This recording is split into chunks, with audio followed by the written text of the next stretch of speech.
Boldwood presents Take a Chance on Me, written by Beth Moran and read by Rosalind Steele. The moral right of the author has been asserted. This performance is owned by Boldwood. Chapter 1. Emma. I've been on 37 first dates in the past 3 years. 5 made it to a second, 2 of those to number 3. One of them even became a nearly relationship, managing to limp along for 7 weeks. I've met men who never bothered dragging their eyes up above my neckline, tried to loosen me up with shots, came right out with it and asked if I was going to sleep with them before we'd finished our first drink.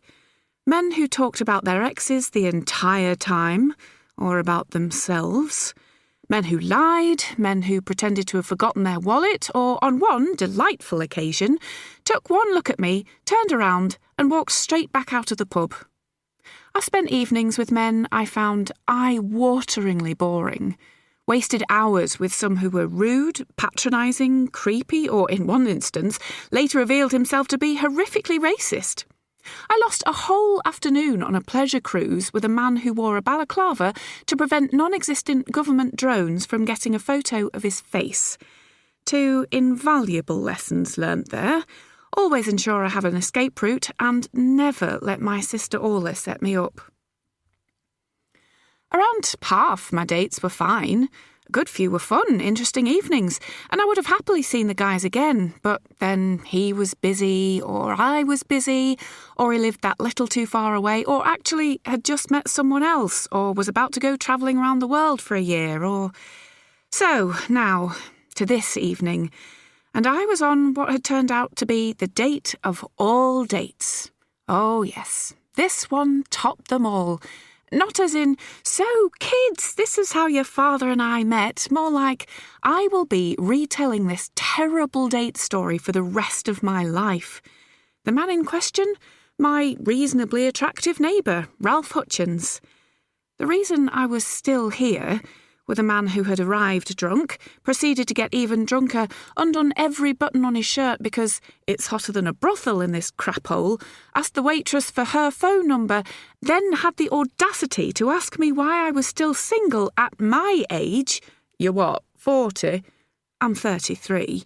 Then proceeded to fall asleep while crying face first into his pasta. Reason 1. It was the Saturday after Valentine's Day, and in my warped, semi-desperate mind, even being out on a hideous date tonight somehow compensated for being at home alone every other night this week. Reason 2, I wouldn't be home alone if I'd stayed in. My littlest sister, Bridget, was getting engaged at that very moment in the apartment we shared. Reason 3, I was hungry. The food here was delicious, and the least Ralph could do was buy me dinner. Dinner was one thing. I wasn't quite desperate enough to hang around for dessert. The instant he fell asleep, I grabbed my coconut milk cheesecake, which the waitress had decanted into a takeaway box before I'd even told her I was leaving, handed her a decent tip, and left Ralph Hutchins the bill. I had, perhaps somewhat over-optimistically, given my recent date track record, promised Bridget's boyfriend, Paolo, that I would be out until late that evening. Having spoken in person to my charming, funny and stone-cold sober neighbour on multiple occasions, I had stuck out the 90-minute date for 89 minutes longer than it deserved, but it was still only 9:15 when I arrived back at the Victorian house containing the 2-bedroom apartment we called home. Tiptoeing barefoot down the hallway, praying the music emanating from our open-plan kitchen living space would drown out the creak of my bedroom door, I crept inside, unpopped the button on my jeans and crawled under the duvet. Realising that I had no cutlery to eat my dessert with, I improvised with a credit card, then opened my laptop to Netflix. An hour later, as I prepared to turn out the light and hopefully enter blissful oblivion, the messages started pinging through to our sister app WhatsApp group.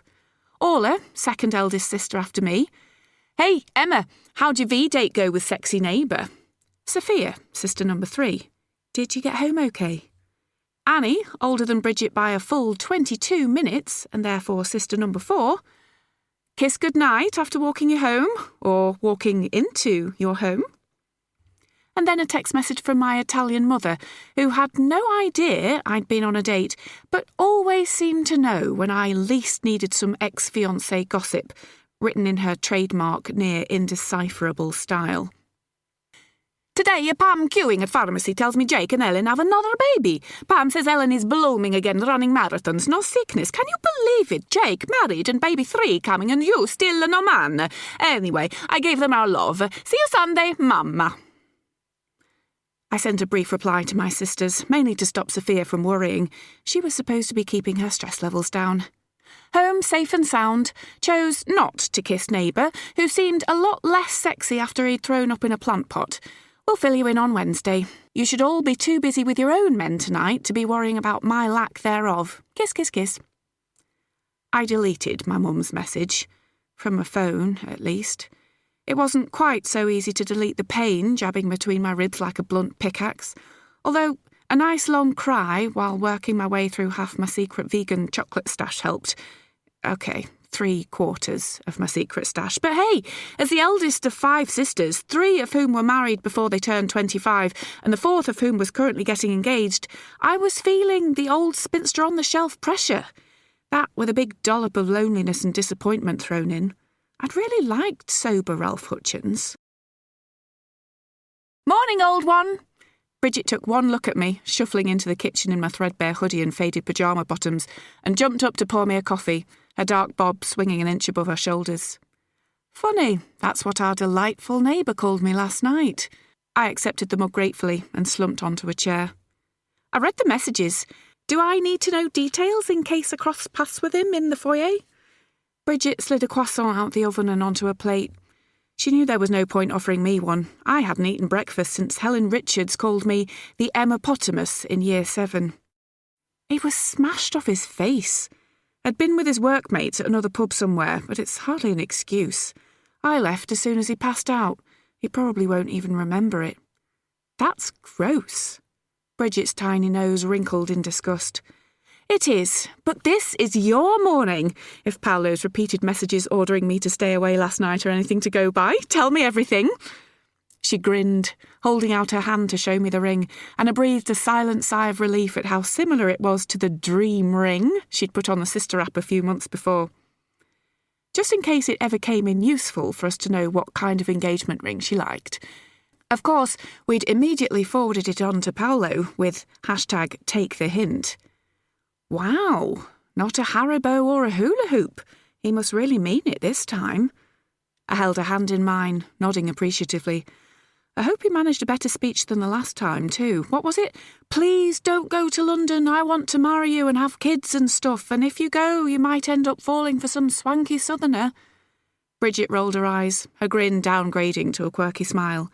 This time, he said I was the most amazing person he'd ever met. He'd known we were meant to be together since we were kids, and he couldn't imagine not spending the rest of his life with me.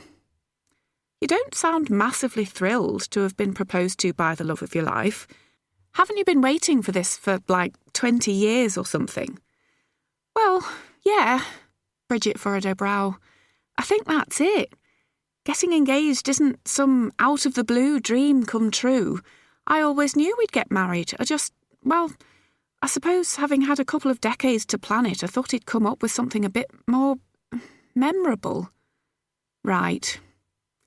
Even though we Donovan sisters had a pact to never compare anything, whether it be dress size, bank accounts or proposals, I could understand how she felt. Annie got the top of the Empire State Building, and Moses hijacked an outdoor cinema and played Sophia a film where he'd listed all the reasons he wanted to marry her. Orla and Sam were 19, dealing with a surprise pregnancy, and he still took the time to make her a treasure hunt. Even my proposal had been more effort than a meal in a flat and some roses, although a moonlit picnic didn't count for much when, 3 weeks before the wedding, I discovered Jake with his hand up my old school nemesis Helen Richards' shirt. Sorry, I sound like a spoilt bitch bridezilla and it's only been 1 day. She smeared an enormous blob of jam all over the remaining corner of her pastry. No, I get it. You don't want him to take it any more for granted just because it's inevitable. You still wanted your moment. She shrugged. I guess it's about time I accepted that I've not chosen a romantic, grand gesture type of man. But I love him to bits and he loves me, and I can't wait to finally marry him. What does Mum always say? It's not the grand gestures that make a marriage, it's all the little ones in between. Have you told her yet? No. We thought we'd wait, get it all over with in one go at lunch. Mum's radar will spot your ring the second you step into church. Sunday mornings, the whole Donovan tribe went to the church that Sophia and her husband Moses ran in a deprived corner of Nottingham. Well, most of us did. My dad had come down with a horrible flu 18 months ago, which then became post-viral fatigue, which then became something way more serious than that. As the weeks became months, instead of getting better, the chronic exhaustion and debilitating pain branched out into muscle tremors and agonising insomnia, and what was once lightning Irish wit became foggy and hard-going. After weeks of being told to wait it out and give it time, followed by months of tests and referrals and deeply offensive suggestions about wanting early retirement, to a man who arrived in England with nothing and at the age of 55 owned a thriving hardware shop which he loved only second to God, his wife and his girls, he finally got the answer we'd been dreading. Dad had ME, otherwise known as chronic fatigue syndrome. Paolo took over running the shop, having worked there since he was 14. Initially, Dad had made it clear that this was a temporary measure, repeating often to his regular clients, his family back in Ireland, the many, many friends he'd made since emigrating to Sherwood Forest, that it was only until he got back on his feet. Over the past few months, those comments had been made less often. When Dad had days he could barely get up on his literal feet, the life he'd given his all to build for himself and, more importantly, for his family, began to fade into the past. Still, nobody mentioned retirement, or disabled, or selling up. What does a self-made man do when suddenly everything he worked so hard to make is taken from him? My father, like so many men his age, grieved in private, but we saw the stoop in his once straight shoulders and how we missed the twinkle in his Irish eyes. My mother, of that same generation who would fuss for weeks about a speck on the carpet but, when it came down to it, revealed themselves to have a backbone of solid steel, knuckled down and, in addition to carrying on as the shop bookkeeper and administrator, learned how to fill the car with petrol, work the hedge trimmer, replace a tile on their farmhouse roof and all the other things you never learnt to do when you had a handyman husband. She took for better for worse, in sickness and in health, as a given, and never complained once about all this greedy, grasping illness had stolen from them. She did, on the other hand, complain often, in person and in writing, to the NHS, the welfare system and our local MP. Last June, she also raised several £100s for ME research by converting the barn behind the farmhouse into a pop-up tea room for the day. Having nagged and cajoled most of the village to stop by for what turned out to be a huge success, this year she was planning to go even bigger and better. As for the Donovan sisters, we dealt with this as we did with everything else. We talked it out.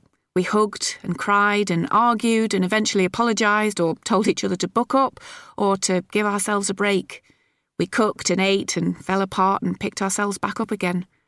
We loved each other with the fierce Donovan love. We loved our mama, Gabriella Donovan, even as she drove us crazy, and we loved our dad, Bear Donovan, even as his sad smile and shuffling walk broke our hearts. And we told them that, often, in words and cups of tea and phone calls and lifts to hospital and cakes and snarky family jokes that no one else could get away with. Our family was crushed, yes, but we were not beaten. But there was a space on the end of the row every Sunday, and I didn't think we would ever get used to it, or stop hoping that maybe next month, next year, Dad would take his place there again. I'm skiving this morning. We're having brunch with Paolo's parents, then we'll be over for lunch to break the news. Bridget, who could never be accused of resembling a Bridgetopotamus even after eating breakfast, brunch and lunch, stuffed in a bite of a second croissant. I'd better go and sort myself out then, try and look a little bit less like a washed-up old hag for the inevitable photos. I dragged myself back up off the chair. Bridget stopped me as I went past, wrapping both arms around my waist. I'm sorry that this means you'll be last, she whispered into my shoulder. I hope it won't make it hard for you to be my matron of honour. Oh, Bridget. Was there anyone on this earth as sweet as my baby sister? I kissed the top of her head. It's not a race. I might never get married, and I'm fine with that. You'd better enjoy every second of this engagement, because I'll be there doing all the planning and the organising and the ticking off checklist parts that you hate. And who knows? I might have a gorgeous man to bring to your wedding as my +1. Or maybe I'll have fun flirting with the groomsmen. You never know. You could end up married before me. We've still got to save a deposit for somewhere to live, let alone a wedding. I pulled away to look at her, smoothing back the stray lock of hair that always fell over her face, as I'd done 1,000,000 times before. Maybe I will. That sister of mine always was the clever one. Chapter 2. Where's a Bridget? Mum's Italian accent boomed at me from the end of one row of plastic chairs filling the community centre where the New Life Church, Nottingham, met every Sunday morning and Tuesday night. She isn't going to miss a lunch. Orla jerked her head round so fast a honey-blonde ponytail caught her husband, Sam, in the eye. Her raised eyebrows framed a curious smirk. Donovan's Sunday lunches were mandatory, only to be missed on pain of death. Literally, when Orla was in hospital in labour with her first baby, Harry, who was now 11, Mum took a gigantic spinach lasagna to the hospital waiting room in a cool box, dragging us all along with her. She'd snuck loaded plates for Orla and Sam into the labour room, which Sam later reassured us he and the midwife very much enjoyed, Orla opting for gas and air instead. Even Paolo had to leave an assistant in charge of Donovan's DIY, despite it being the busiest day of the week. And living in New York wasn't a good enough excuse either. Annie video-called every Sunday, so Mum could show her that she'd made her favourite cannoli, as if this might prove so irresistible that Annie would hop on the next plane over. We'd given up trying to tell Mum that Annie didn't even like cannoli that much. It was her twin Bridget's favourite, or would have been, had she not been served it every Sunday for 14 years. No, Mama, I whispered back. She's busy this morning, but we'll be there for lunch. Busy doing what? Mum leant forwards, her gold and black striped church blouse gaping to reveal far too much solid chest. She better not be doing more work for that snotty boss of hers. I'll be taking a visit to that university scientist department and reminding Mr. Fancy Degree PhD Professor that there are laws about working on a Sunday. Sophia's working today, Orla pointed out. Those laws got overturned decades ago. Sophia never misses her family lunch. Mum's eyes suddenly creased in sympathy. Oh, is it her diarrhea again? I've told her that the vegan diet is not natural, and she can still come for dinner. We've got 2 bathrooms. I didn't bother correcting her on any of those fronts, including that I was the vegan, not my sister. I said she'll be there. Shh now, Sophia's trying to get started. Mum dutifully turned to smile at Sophia, who was standing on the small stage holding a microphone. Dressed in denim dungarees, her long chestnut hair tied in a messy bun held back with a red bandana, she smiled patiently as she waited to welcome the 60 or so people filling the hall. That's my daughter, Mum whispered at full volume to the nearest rows, as if they didn't know already, thanks to Mum making the same announcement every week. Always had the heart of an angel, right from a little girl. Working so hard to care for all the people in this church. She is married 7 years and still not stopped to have her own family. Mama, shut up! Orla hissed, to our mother's consternation. You're distracting everyone. We all stood as Moses began to lead the congregation in the first song.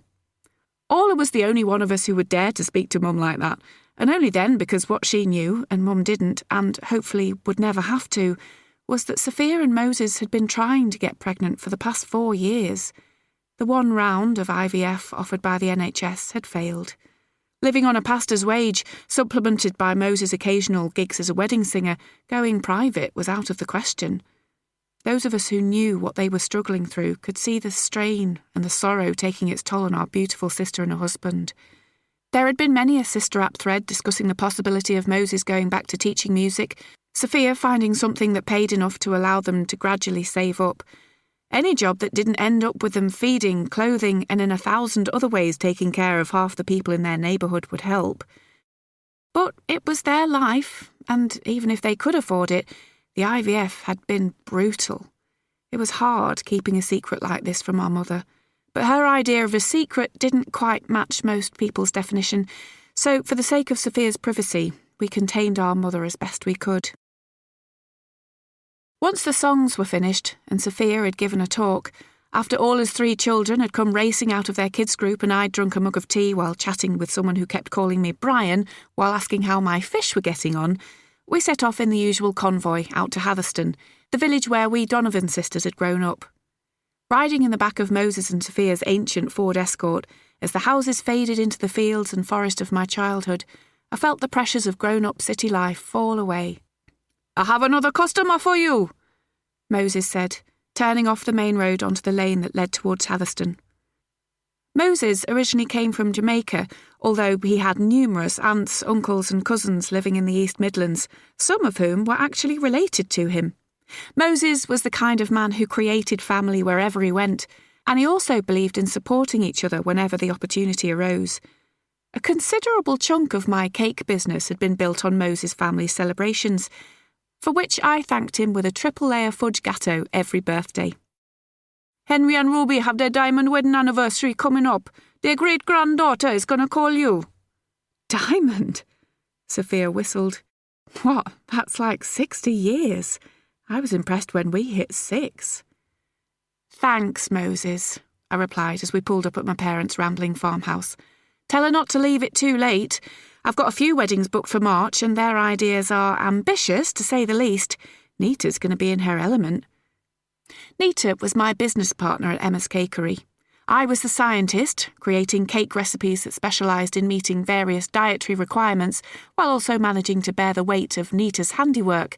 She was the artist, who transformed the tasty into visual triumphs. "I thought you might bring a cake today," Sophia said as we made our way across the broad gravel driveway to the wooden porch. "Now, what possible reason would I have for bringing a cake?" I asked, eyes wide with innocence. Mum would never let me bring dessert, even though that meant I could make something vegan so could actually enjoy eating it for once. She did, however, in the interests of supporting a family business, allow me to bring a cake on special occasions. "I don't know, Emma. Why don't we ask the lovebirds?" She grinned, waving at Bridget and Paolo, who had just pulled up in his van. "Don't go ruining the big moment, darling," Moses scolded gently. "I'm only waiting to say hello," Sophia replied, peering over at Bridget as if searching for a ring from 20 yards away. "You can say hello inside, eh?" Mum said, having flung the door open that second. "Why are you all hovering on the doorstep like a salesman?" She stood back to let us into the stone-flagged entrance hall. "Moses, my second son." She kissed him, European style, before letting him through. "Singing beautifully this morning, as always. Emma, you look tired. Are you sure you're not anemic? A good spoonful of beef stufato will put colour back in your cheeks." She patted said cheeks as I walked past. "Mum, these are what Irish cheeks look like. We didn't all inherit your Mediterranean complexion, and I'm tired because I've been working flat out all week." "Now, Bridget," she had already moved on to the next sister. "Paolo, church was so quiet without you. I hope it wasn't your bowel problems again." "I told you it wasn't," I called back from the doorway into the enormous kitchen. "Oh, hi, Dad." "Emma."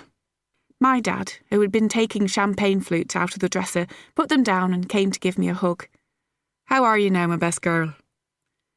I leant into the warmth of his enormous chest, my head snuggling several inches below his beard. My father was not called Bear for nothing. Breathing in the familiar scent of wool, wood smoke and the faintest hint of turpentine, I blinked back the sudden prickle of tears. I'm fine. And I was. I was always fine, tucked inside his giant arms. You guessed then. Paolo came over last week to ask for my blessing. He might not do things fancy, that lad, but he does them right. Does Mum know? She's trying really hard to pretend she doesn't. She could have picked a less embarrassing ruse than Bridget's dodgy stomach. And since when did your mamma understand the meaning of embarrassment? We breathed together for a few moments, ignoring the chatter and laughter drifting in from the living room. Are you sure you're okay now? It's been a grand arrangement, you girls sharing the flat together. I know you'll miss her something fierce, and, well, it's not expected, the eldest being last. Sure, and as Bridget said, it's hardly surprise news, is it? I'm thrilled for her. I frowned against his bobbly old jumper. Possibly more thrilled than she is. Honestly, I'm fine. It's not like we have a limited allocation of family weddings per year and she's taken mine. All right then, let's not keep them waiting any longer. While I didn't have a Sam or a Moses or a Paolo, with Bear Donovan's rough hand in mine, I knew I would always be loved, utterly and unconditionally, and that was mighty fine indeed. Due to patchy internet connection, we made contact with Annie over dessert, the remains of dinner still sprawled across the oak dining table that Dad handcrafted after the twins had been born. "Show me the ring," she squealed through the laptop screen. "Not from there, up close. Move the screen if you can't get any nearer." Was there anybody who didn't know about this proposal? Paolo grumbled behind his spoon of blackberry crumble. "I think it's a twin thing," I said. "You've been a hanger-on to this family for 20 years, Orla retorted. Her 4-year-old, Oscar, sitting on her knee while he scraped the remains of the custard jug into his bowl with rapt concentration. "Don't pretend you didn't know what you were getting into, little brother." "Please don't call me that ever again," Paolo grinned. He ran a hand through his blonde shock of hair and straightened his shirt before moving his chair closer to the screen. Even though Annie lived 3,000 miles away, Paolo knew that for Bridget, having her twins' approval was everything. "Where is he then?" Annie's eyes darted across the screen until she spotted Paolo waving. "I like how your first priority was the ring," he joked. "My sister stuck with both you and that ring for a long time. I already know what you look like." "Fair dues." "But seriously," Annie pointed one long manicured nail at him, "while you may become Bridget's other half at some point in the near future, she's been my other half since we were twin blobs of gloop jostling for the juiciest section of womb wall." "A lovely analogy, as always," Bridget murmured. "In short, you're marrying the joint top woman in the universe. Make her happy, treat her with the respect all women deserve, and you'd better love her nearly as much as I do." "Yes, ma'am." "Oh, and about blooming well time. It's weird me married and her not." "Antonia, did you see I made lemon cannoli with pistachio sprinkles?" Mum moved us on to more important topics. "Yes, Mama, it looks lovely." "And where's Greg? We haven't seen him in so long I'm forgetting what his beautiful face looks like. Is he working? I keep telling you he works too hard. You need to talk to him about this again, Antonia. I don't know what is going on these days, all these people working on a Sunday." "He's gone to the deli to pick us up some bagels, Mum. And you have no idea what hours he works, so please stop worrying about it." We might not have to worry about how hard Annie's husband worked. He was an accounts manager for an international advertising firm. Of course he worked ridiculously long hours. But we sisters were starting to wonder about how rarely we saw him on Sundays, and how Annie's gushing reports on her loved-up wedded bliss were noticeably absent lately. At 44, Greg was 19 years older than Annie. They'd met on holiday in Rome, and after a couple of short visits to meet his family and ours, she had gone off to the US on a 3-month spousal visa, marrying as required within the 90 days before flying back to England a week later for a lavish wedding reception. As used as we were to Annie's impulse decisions, we were also well used to them crashing down around it once the initial enthusiasm had worn off. We knew the pair wouldn't have married so fast if they'd not had to in order to live in the same country. We worried that, given a little more time and consideration, they wouldn't have married at all. We liked Greg, and he had certainly seemed to love Annie, but a suit-wearing professional with a house in the suburbs who coached Little League baseball was not who we'd envisaged her ending up with. But we could hardly quiz her about it over roast potatoes and beef stew. I wondered if it would be too late to find out what was going on when she came home for Bridget's wedding. Later that afternoon, Mum collapsed in an armchair to sleep off her efforts, while Paolo and Bridget played football with the kids in the garden. Leaving Orla and Sophia to clear up the remains of the mess, I went to take everybody's hot drink orders. Hearing Dad's voice coming from the study, I was about to open it when I caught Moses' deep reply. "Thank you, Bear, but I won't take your money, not even for this. If it's meant to be, God will make a way." Maybe this is the way God is making. I could hear the frustration in Dad's tone. There was a long silence. To my shame, I remained there, rooted on the spot, breath caught somewhere behind my pounding heart. "I know that Sophia would do anything to have another chance, but with respect, you didn't see what the last time cost her. Physically and emotionally, I cannot put her through that again." "Don't you think you should make that decision together? She's a wise woman. She can figure out what's best. And if it gave you a child, wouldn't you both consider it worth it?" "Of course." Moses' voice broke on the words, and it tore at my chest to hear his pain. "If I could do it for her, I would keep going as long as it took. If we could be certain. But the doctors have warned us, for her the chance is so slim. I couldn't take your money on a lost cause, and to hope again only to have those hopes, to be told it was all for nothing. I can't risk putting her through that." Hearing Moses break down released my frozen limbs. I hurried back into the living room, where Sam was slumped across the sofa opposite Mum, head on his chest. "Hey, Sam," I spoke softly, not wanting to disturb Mum, but loud enough to jolt him awake. "Oh, Emma, was I asleep? You must be getting old, needing a Sunday afternoon snooze. Welcome to your 30s. Please don't tell Mama. She'll not stop going on about how I'm working too hard." "Are you working too hard? Or was it a late night last night?" "It's never a late night with him these days," Orla said, walking in with 2 mugs of coffee. "You should be out playing with your kids on a Sunday afternoon, not sat here snoring like a granddad." Sam sighed, sitting up straighter to accept the mug. "I do get up with them at 6 every morning. It's not a very sexy trait in a man, crashing out at 9:30 on a Saturday night."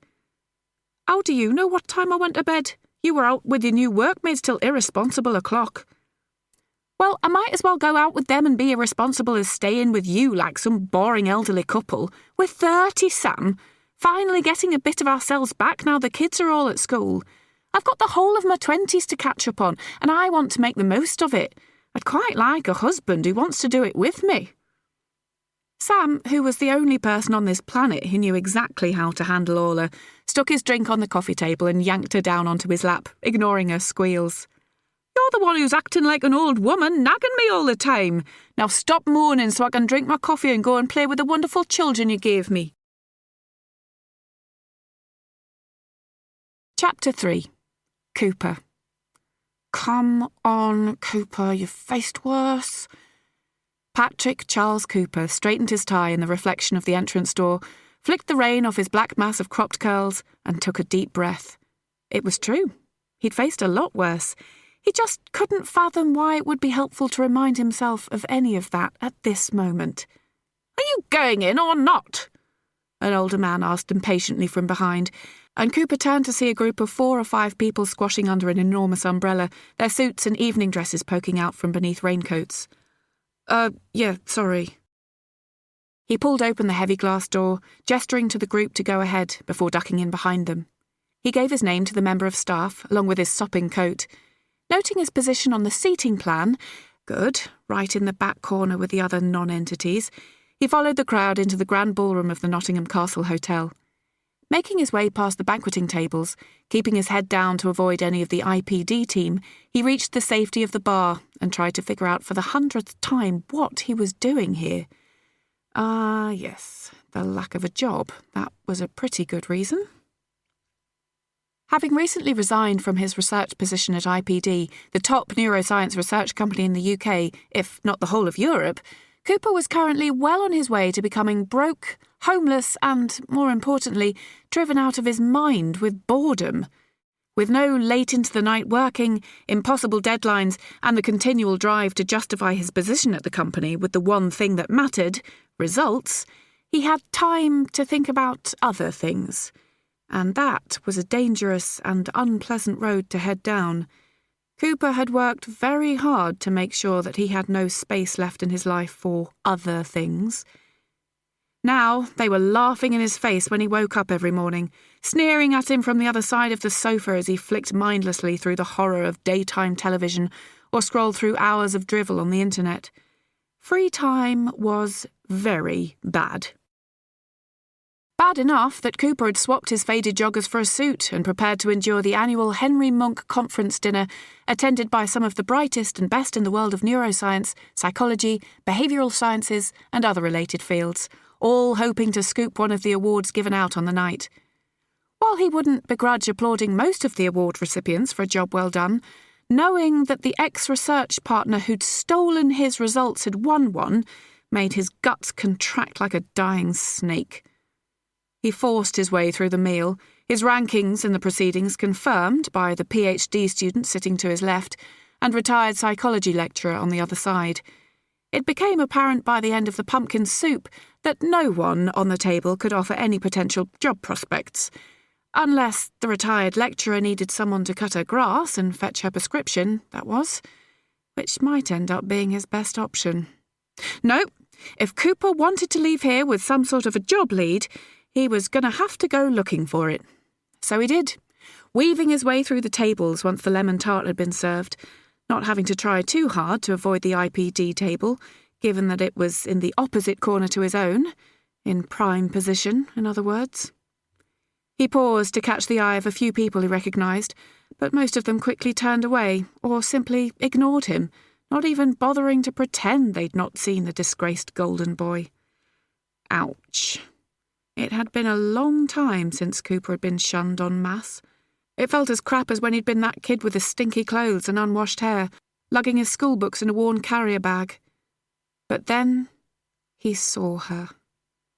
Cooper's battered and broken heart froze for a long moment before stuttering into life for the first time in 4 years. He'd known she might be here. His rational brain thought it was more than likely. If anything, it was a more compelling reason to come than needing a job.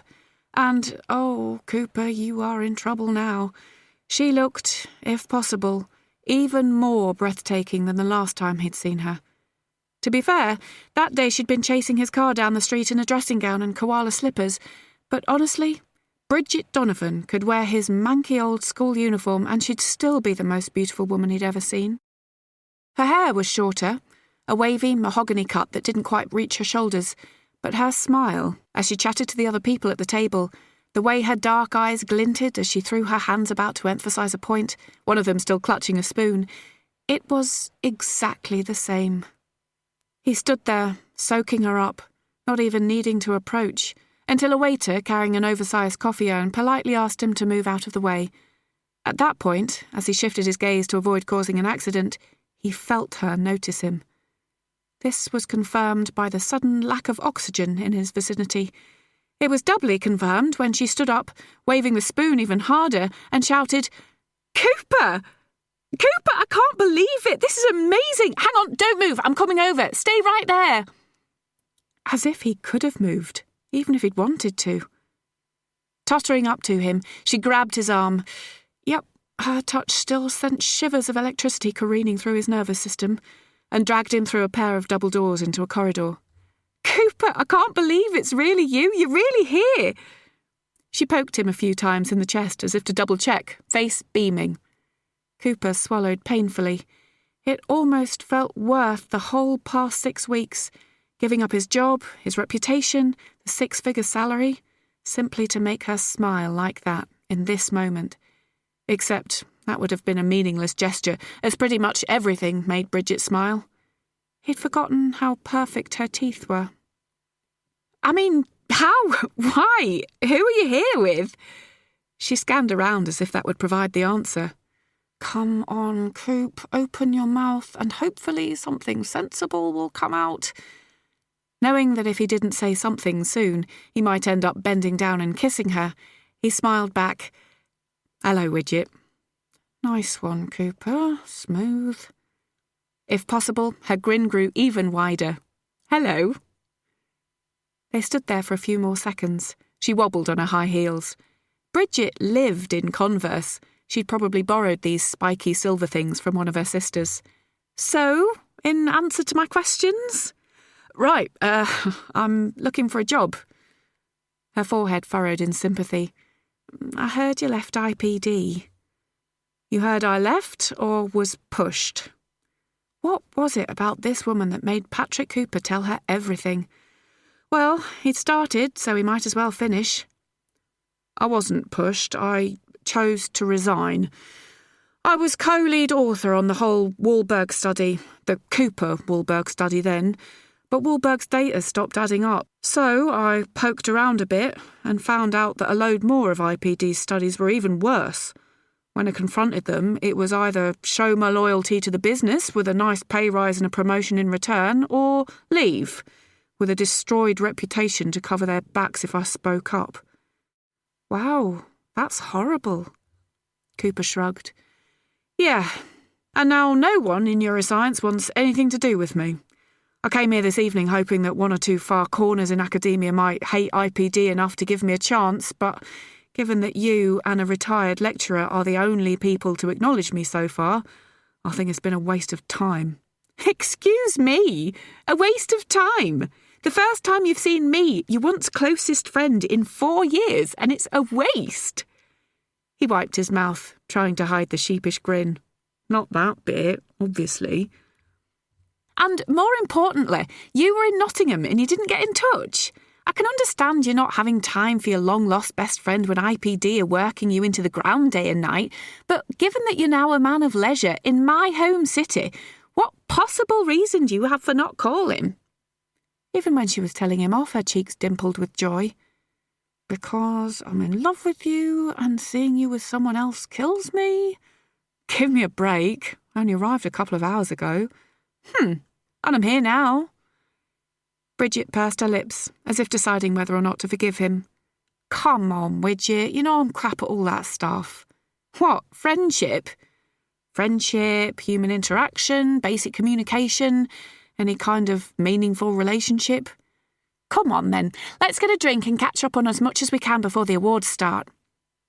She linked her arm through his and returned back towards the ballroom, but as she did, someone stumbled out of the men's room. Oh, quick, it's the professor. Bridget started to pull him along, but it was too late. I know you, the man called, as if that were a reasonable accusation. Stop!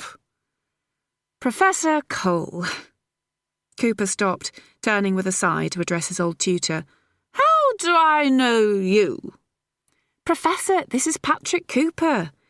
Bridget started, the use of his first name making Cooper's innards shrivel. I know who you are. You're my assistant. Can you please assist me and this gentleman by running along fetching 2 brandies? None of that cheap tosh. This fellow rings a bell and I want to know why. I was your research student for 2 years, up until 2015, Cooper said, preventing Bridget from running along by squeezing her linked arm tightly against his body. Suddenly the professor's face cleared as far as possible when utterly intoxicated. Cooper! You turned down my postgrad post and sold your soul to IPD, leaving me Dr. Donovan instead. That's right. Idiot. The professor snorted. So it would seem. Well, when you've come to your senses and realised that money is no substitute for greatness, give me a call. I can always make room for good talent, and I seem to remember you were outstanding. Dr. Donovan, where are those drinks? Professor, the awards are about to start. They're calling everyone to take their seats. Bridget glanced anxiously at the busy bar. Well, bring them straight to the table, then. Yes, Professor. He's still an ardent feminist, I see, Cooper muttered as he followed Bridget back into the ballroom. Don't bother getting him a drink. He's so off his head he won't notice. They paused inside the entrance as the nominations for the first award were called out to smattered applause. But Bridget wasn't listening. Her eyes were shining again. Cooper! She clutched his arm. He offered you a job. You have to call him, like, first thing on Monday. Imagine it, the dream team back together, Cooper and Bridget uncovering the secrets of neuroscience one electromagnetic wave at a time. She peered into Cooper's face. It really wasn't helpful to have her standing so close to him. He could do a whole research study on how the proximity of Bridget Donovan could shut down a somatic nervous system. Why aren't you excited about this? This is the best possible solution. 1, a job. 2, a job working in the same department as me. And Professor Angus Cole. Professor Cole loves you. She'd lowered her voice to an impassioned whisper to avoid disturbing the ongoing awards. Cooper bent his head nearer to hers, only 4 inches below his 6 feet thanks to those ridiculous shoes. I don't particularly love him, or the way he treats you. Why are you still working there? Because he's the best in the Midlands, and unlike you, I don't want to move away. My family are here, and that's worth putting up with an awful boss for. And Paolo? Cooper added, taking the tiniest of steps away, back into the cold and lonely void of not near Bridget. And Paolo? Her shoulders squirmed a little. Paolo had always been a weird subject between them. After all, what boyfriend wouldn't be jealous of his girlfriend's straight male best friend? Congratulations, by the way. He nodded at her left hand. Thanks. Only an engagement ring. I thought you'd be an old married couple by now. Well, yeah, Dad's not been well, so Paolo's been busy taking care of the shop, and Annie got married last year. We didn't want to steal her thunder. Annie got married? He gaped. Now that would have been worth watching.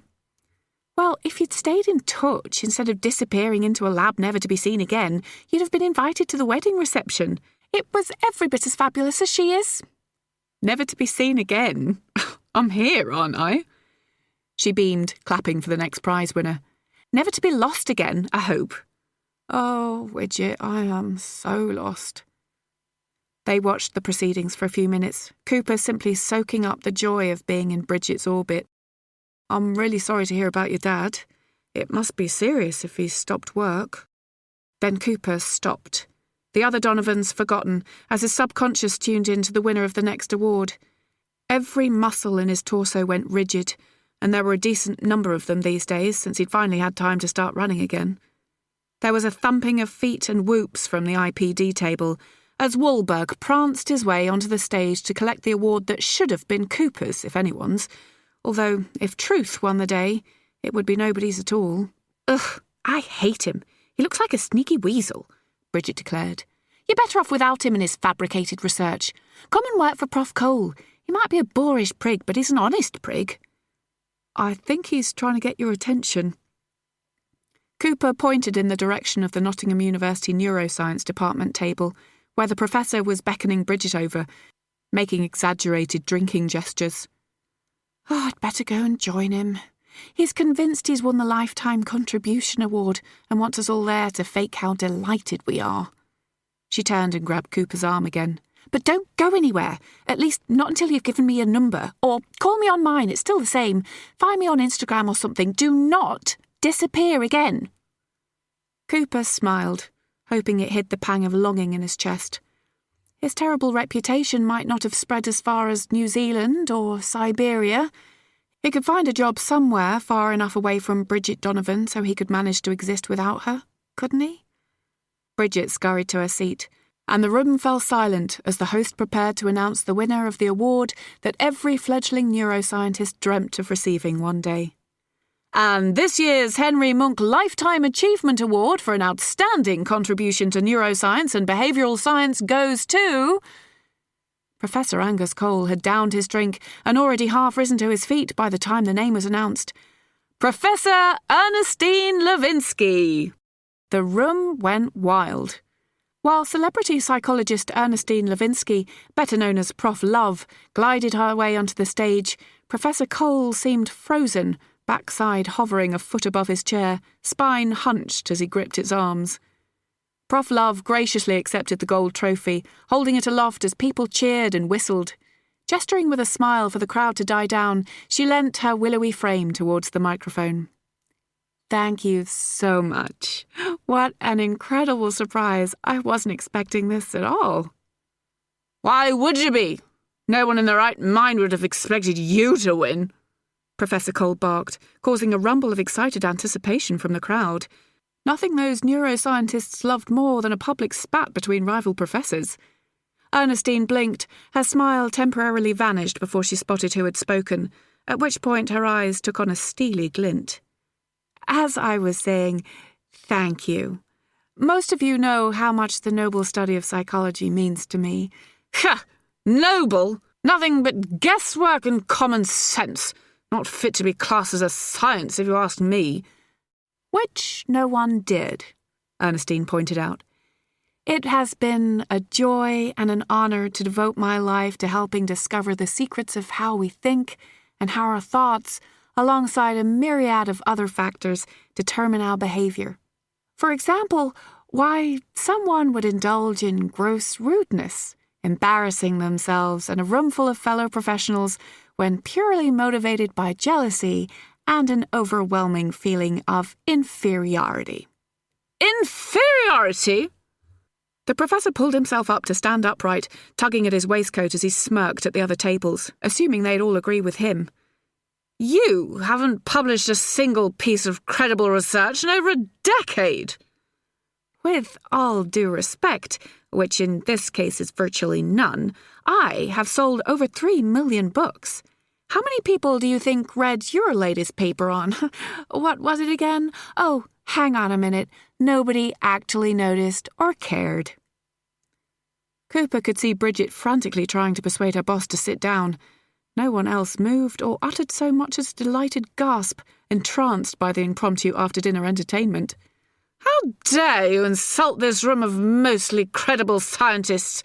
Every single person here, most probably including you, knows that the only reason you won this award is the exact same reason 3 million gullible cretins bought your box. He spat, both the words and some accompanying spittle. A charming smile, bewitching eyes, and a media career as the notorious Professor Love. Lifetime contribution to televisual tripe, more like. Oh, you're only bitter because I've made a highly successful career out of bringing people together, contributing to happiness, long-term loving partnerships, and a shed load of fabulous sex. 3 things your life has been sadly missing since I dumped you in 1986. Now that did elicit a gasp from the entranced listeners. Somebody by the side of the stage tried to get the host's attention by making furious slashing motions across their neck. Cooper chuckled, admiring the host's impressive job of pretending to ignore them. This would send ticket sales for next year's event through the roof. Long-term partnerships! Professor Cole tucked his thumbs into his waistcoat pocket, tipping his chin up slightly in classic lecture pose as he smirked, clearly about to launch his fatal blow. And how many of the so-called couples on that blind date wedding show of yours have stayed together beyond the initial 3 months, Professor Levinsky? How much happiness, and let's go with short-term partnerships, let alone loving ones, or genuine acts of sexual intercourse did your outdated, pseudo-scientific bunkum baloney of a supposedly infallible technique manage to produce? Professor Ernestine turned briskly back to the lectern, as if she had a hope in hell of returning to her acceptance speech. Anyone? Professor Cole roared.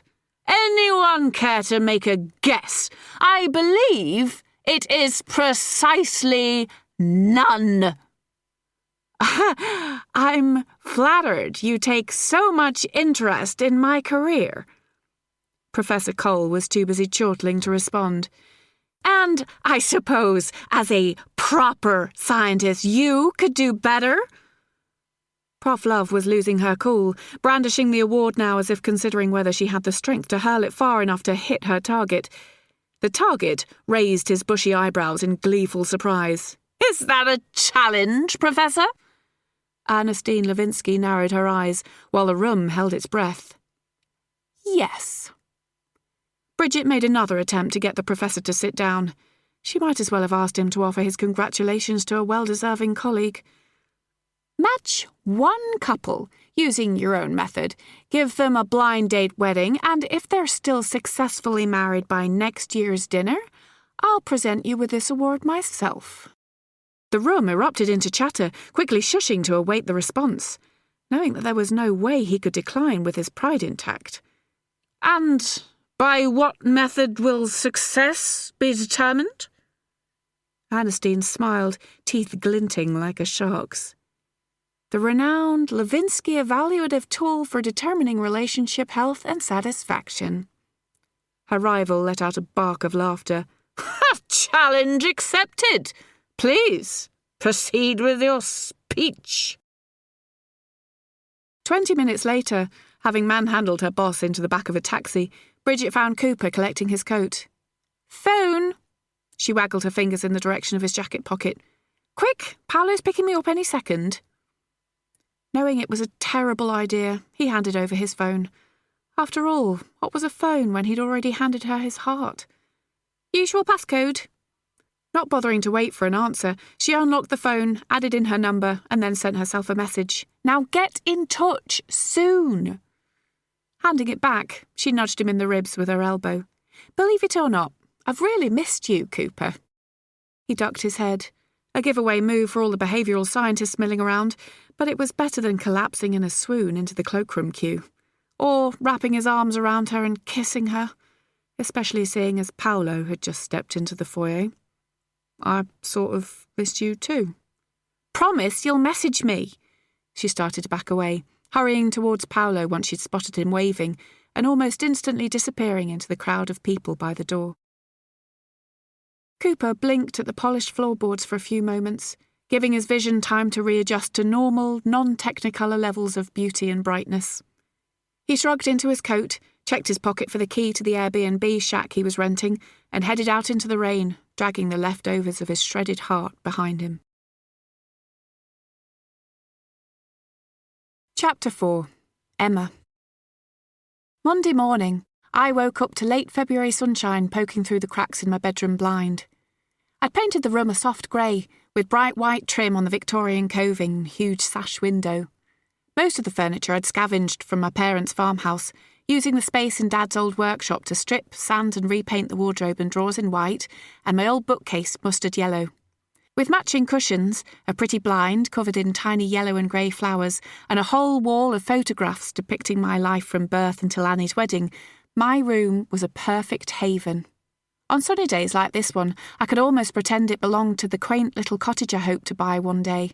But if that dream was ever going to happen, I needed to stop daydreaming and get out of bed. I downed a mug of coffee in between throwing on running gear, smoothing my dark blonde hair into a ponytail and sidestepping Bridget, slumped at the kitchen table, prodding a bowl of porridge. "See you later, young one. Have a great day." She replied, which, after 25 years, I knew translated as, "Stop interacting with me, freak. No one should be this cheerful at 7 a.m. I set off on the 4-mile run to the cakery kitchen, located a short stroll from Wallerton Park. One of the advantages of having our premises in my business partner's converted outbuilding was that she always let me use her huge, guaranteed to be hot for as long as you wanted it, digital eco-shower. Given that one of the disadvantages of owning a cake business was the constant need to consume sugar and fat in above recommended levels, I ran to work most mornings, so the shower was pretty much essential.